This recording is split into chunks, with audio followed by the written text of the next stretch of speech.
बंगाल की खाड़ी पर जो निम्न दबाव क्षेत्र बना हुआ था और गहरे निम्न दबाव में तब्दील हुआ और इस समय इसकी इंटेंसिटी आंध्र प्रदेश के तटों के पास है और ये इसकी इंटेंसिटी डिप्रेशन की हो गई है। अगले 24 घंटों में ये डीप डिप्रेशन बन जाएगा और अगले 24 घंटों में यह हो सकता है कल दोपहर तक ही 9 सितंबर की दोपहर तक, और उसके बाद ये उत्तर पश्चिमी दिशा में धीरे धीरे बढ़ता रहेगा।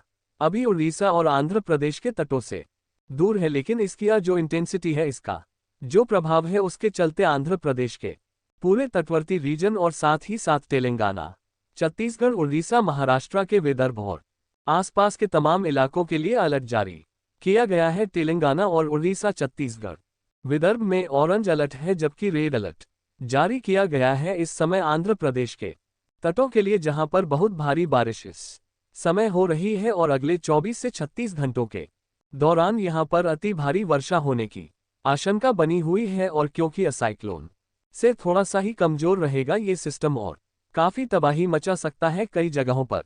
तूफानी हवाओं के साथ लाइटनिंग, थंडर स्टॉर्म के साथ भारी वर्षा दे सकता है, तो जान और माल के नुकसान की आशंका को देखते हुए यहां पर रेड अलर्ट जारी किया गया है।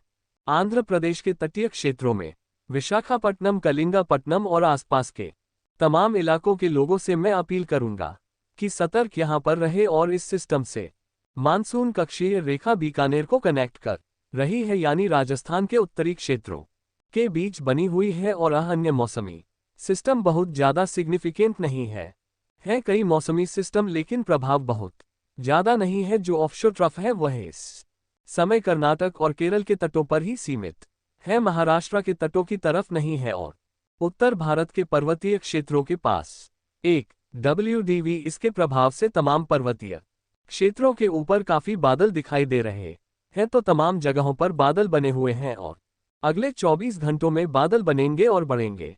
और जब ये सिस्टम आगे ऊपर की तरफ शिफ्ट होगा तो और पूर्वी क्षेत्रों में या मध्य और उत्तरी क्षेत्रों में भी बादल बढ़ने की संभावना है। कहां किस तरह का मौसम रहेगा, कहां पर बरसात होगी 9 सितंबर को, आइए जानते हैं। तो सबसे ज्यादा जो फोकस रहेगा इसका अभी, और जिस तरह की बारिश अभी सेंट्रल रीजन में हो रही है, लगभग उसी तरह की स्थिति बने रहने की संभावना है। अनुमान ये था कि पूर्वी भारत के क्षेत्रों में बिहार, झारखंड, पश्चिम बंगाल में परिस्थितियां बदलेगी, थोड़ा परिवर्तन हो भी रहा है, ऐसा नहीं है, लेकिन बिहार अभी भी अछूता है। बिहार के ऊपर से मानसून की नाराजगी ना जाने क्यों खत्म नहीं हो रही है और यहां पर तमाम इलाकों पर ड्राइव इधर बना रहेगा। हालांकि भागलपुर और आसपास के इलाकों से लेकर नवादा और यहां गया तक, इधर बक्सर के मूर और आसपास के इलाकों में, इधर किशनगंज, पूर्णिया, अररिया, सुपौल में और चंपारण में कुछ जगहों पर बादल बढ़ने की संभावनाएं हैं।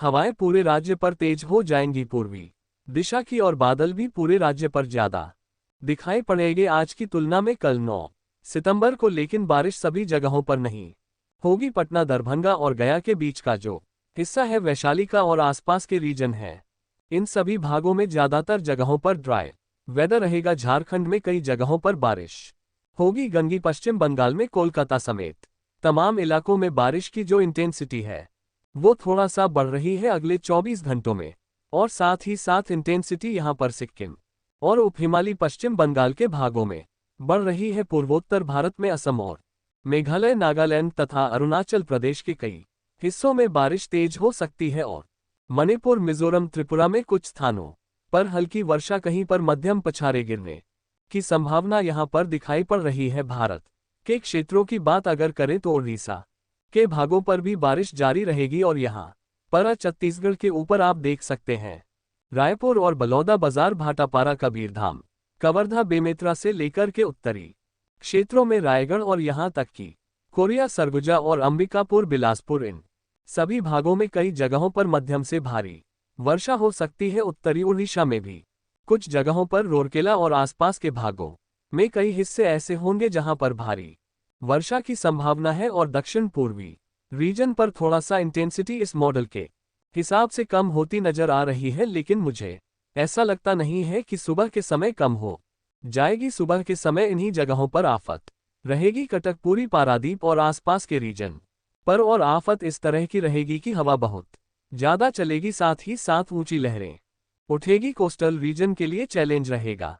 और बादलों की गर्जना बहुत होगी, बहुत घने बादल रहेंगे, बारिश भी होगी, भले बारिश बहुत हैवी ना हो, लेकिन चैलेंज यहाँ कोस्टल रीजन पर तमाम इलाकों पर रहेंगे। मध्य भारत के बाकी हिस्सों में विदर्भ एंटायस प्रभावित रहेगा, जहां के लिए इन तमाम इलाकों के लिए ऑरेंज अलर्ट जारी किया गया है। और यहाँ पर ऑरेंज अलर्ट है मध्य प्रदेश के पूर्वी रीजन में कुछ जगहों के लिए, और मध्य प्रदेश के एंटायस क्लाउडनरी है कि ग्वालियर, गुना और शिवपुर से लेकर भीन, मुरैना, दतिया और खजुराहो, रीवा, सीधी, सिंगरौली समेत उमरिया, जबलपुर, मांडला, बालाघाट और नर्मदापुरम, छिंदवाड़ा, नरसिंहपुर, बैतूल, भोपाल, विदिशा, उज्जैन, इंदौर, देवा समेत तमाम इलाकों में बारिश अच्छी खासी हो सकती है।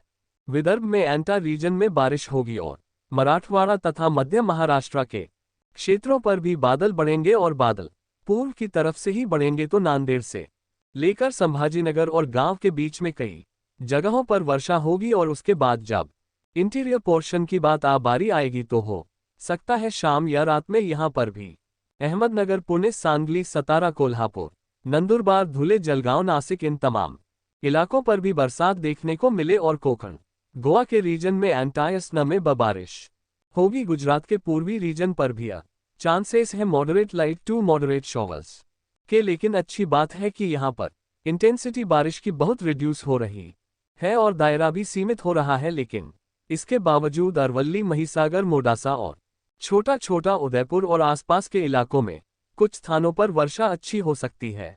अहमदाबाद, बड़ोदरा, गांधीनगर और ऊपर मेहसाना, पाटन, सूरत, लिसार, नवसारी, नीचे, इन तमाम इलाकों पर हल्की से मध्यम बौछार गिर सकती है। सौराष्ट्र और कच्छ में फिलहाल ड्राइव वेदर रहेगा। दक्षिण भारत में तेलंगाना के लिए ऑरेंज अलर्ट है, और एंटायस के लिए यहां पर 9 सितंबर के लिए यहां पर रेड अलर्ट बना हुआ है। तो विशाखापट्टनम, कलिंगापट्टनम से लेकर तमाम इलाकों में मध्यम से भारी वर्षा यहां पर जारी रह सकती है, और भारी वर्षा के साथ साथ, जैसा कि मैंने ओडिशा के तटों के लिए बताया, लगभग उसी तरह की परिस्थितियां यहां पर उत्तर क्षेत्रों में रहेंगी। उत्तरी तटीय आंध्र प्रदेश में जहां पर बहुत तेज हवाएं चल सकती हैं, ऊंची लहरें भी चैलेंज यहां पर पैदा करेगी, और साथ ही साथ यहां पर बहुत घने बादल, काले बादल, लाइटनिंग, थंडरस्टॉर्म देंगे, जिसकी वजह से चैलेंज यहां पर रहेगा। रॉयल सीमा और आंतरिक कर्नाटक में उत्तरी और दक्षिणी, साथ ही साथ तमिलनाडु के इंटीरियर पोर्शन पर भी लाइट रेन कई जगहों पर हो सकती है। बादल काफी दिखाई पड़ेंगे यहां पर भी, और इधर माफ कीजिएगा, इधर तटीय कर्नाटक और केरल के तमाम इलाकों में, इधर पुदुचेरी में कुछ जगहों पर हल्की वर्षा के साथ कहीं पर मध्यम बौछारें गिर सकती हैं। और इसके बाद हम चलते हैं उत्तर भारत की तरफ, और पूर्वी और पूर्वोत्तर का हमने जिक्र कर लिया। उत्तर भारत की तरफ चलते हैं। उत्तर भारत में उत्तर प्रदेश के एंटायर स्टेट में बादल